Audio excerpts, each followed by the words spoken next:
This is Gerardo Del Real with Resource Stock Digest. Joining me today is President and CEO of Advantage Lithium, Mr. David Sidoo. David, it's been a while. How have you been?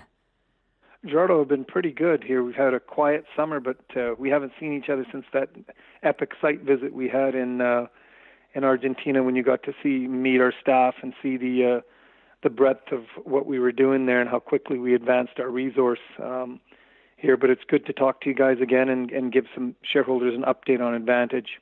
That's actually a perfect segue into my question. I'd love for you to recap what the last couple of months have been like as far as progress with Advantage, and then let's talk about the $12 million financing, which I understand is completely subscribed and filled, what that's going to allow Advantage and Advantage shareholders to do here in the next 6 to 12 months. But let's start with the progress of the past several months. Can you give us an update there? Sure. We've basically increased our resource by sixfold. Gerardo, we've announced a 3 million ton LCE resource at Kochari, averaging at 450 to 500 milligrams per liter. We've updated the resource that we updated covers a large and extended area that we have in the northwest and southeast. We've got excellent brine chemistry there. Processing of the magnesium and lithium ratios are between 2.4 to 2.5, which is similar to our partner at Olaroz, their operation. We've just began a phase 3 drilling program right now. And what that's going to do, Gerardo, is that's going to take the inferred resource that we have that we announced 3 million tons on July the 3rd and take most of that resource from inferred into measured and indicated. And that's a 4,000 meter drill program. We've got 2 drill rigs working right now to bring that resource into measured and indicated, and that's what you will get a big value for in the marketplace. So since you and I have spoken, we've been able to advance the resource into a level of where we're being recognized as one of the top juniors in the space in terms of able to bring a quality resource to the marketplace with a strong partner like Orocobre. I've said all year that I'd be surprised if Advantage Lithium made it out of 2018 without a takeout offer. Can you explain for those not familiar why it's so important for Advantage to take that inferred resource and convert it into measured and indicated? And if you could speak to how a potential suitor views that resource and why that's important to get it in that upgraded category.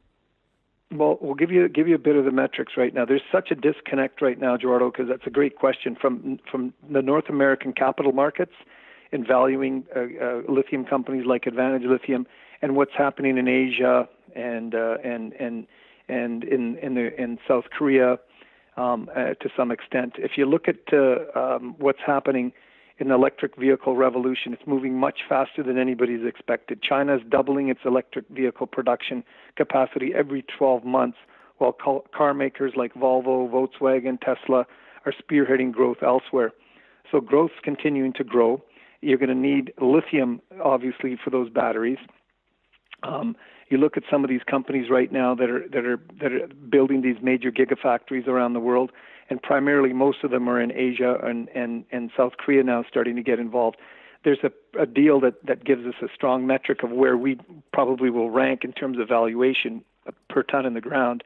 And a steel maker called POSCO, which is a multi-billion-dollar South Korean company, acquired an asset from Galaxy that's got 1.85 million tons of measured and indicated brine, lithium rather, and they paid $150 a ton for that 1.85 million tons that they have. Advantage Lithium, when we advance our inferred resource into measured and indicated, you just have to take a number of 3 million tons times $150 a ton. That's worth $450 million, Gerardo.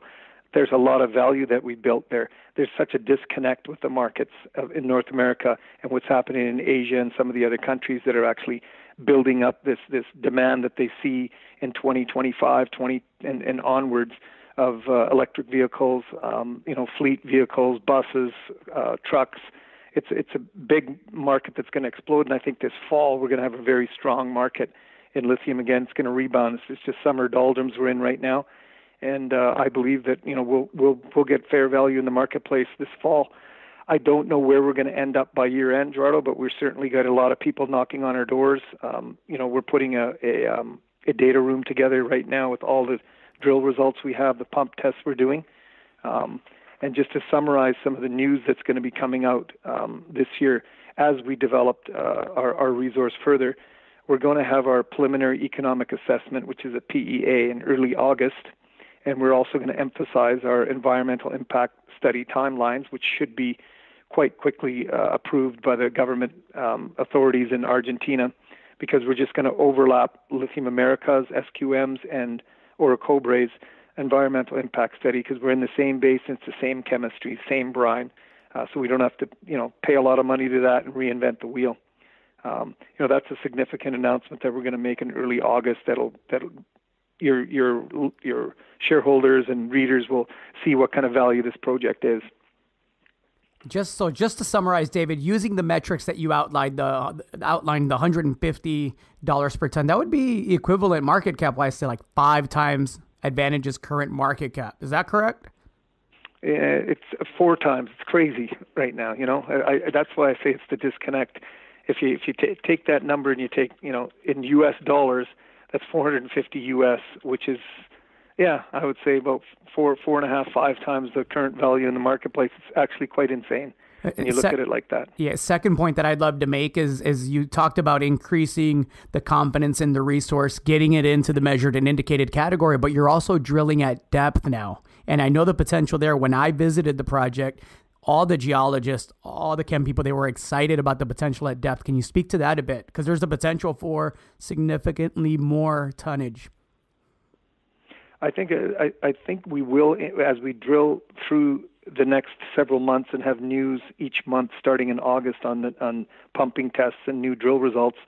We are going to drill a couple of holes to try and get down to 600, 650 meters, because that's where we think the basement of the resource is, and the optimized pump test will come from that primarily.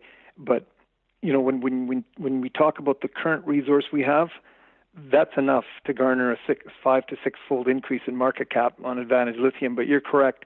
While we do this drill program, Gerardo, right through to the end of this year, we will increase that resource from 3 million tons to probably something a little bit higher, 1.5 million tons we'll add of inferred and maybe some indicated. And what we're looking for, and the reason why we want to drill deeper, is we don't need to increase the resource much further than what we have, but it'll probably grow. But the important part is the permeability and porosity at depth is a little better. The sands, we think, are thicker down there, and that'll enhance our pump tests. And it's very important to show strong pump tests in this basin, along with the good magnesium to lithium ratios and magnesium lithium ratios above 500 milligrams. So that's the primary reason why we're going to drill deeper, but it will increase our resource. You're correct. Excellent. You just announced the $12 million financing. I understand it's fully subscribed. I believe it takes your cash position to $19 million. What does that allow you to achieve through 2018? What that's going to allow us to do is going to allow us to continue the 4,000 meter drill program that I mentioned. We will complete our PEA and announce that in early August. We'll begin our environmental impact study, and we will complete our definitive feasibility study by year end, and by the first quarter of 2019, and that'll be a bankable DFS, which is definitive feasibility study. That this is how much the plant that we're going to build is going to cost us. Here are the economics. Here's our pump rates. Here's how much brine we're going to produce, and here's how long it'll take to pay back that capex that we announced in that PEA. So it'll be basically a bankable document that you can take to a traditional lender, a non-traditional lender, or when you're doing an offtake agreement or in a partnership with one of these battery makers, it's a document that they can take to their investment committee, and it's rubber stamped by the top people in the industry. And we'll still have cash in the bank after that. But I like you, Gerardo, feel by the time before we get to that point, we're going to either have an opportunity to do an offtake agreement or someone make a pitch to acquire Advantage. Exciting times, David. Thank you so much for your time. Thank you so much for the update, and hopefully we have you back on when we get that PEA published. Thank you very much, Gerardo. Always good to talk to you. Very knowledgeable about the space. You don't get to talk to too many people that understand and have kicked the tires and actually seen what we're doing. We've got a great team we're very proud of, and if just a few more months of this soft market, I think you'll see the lithium companies, all of them, rebound here in the next little while. I appreciate the kind words, David. It's easier when you hang around a bunch of smart people, and a lot smarter than I am, so I just kind of piggyback off of them. Thank you so much again. Awesome. Thank you very much.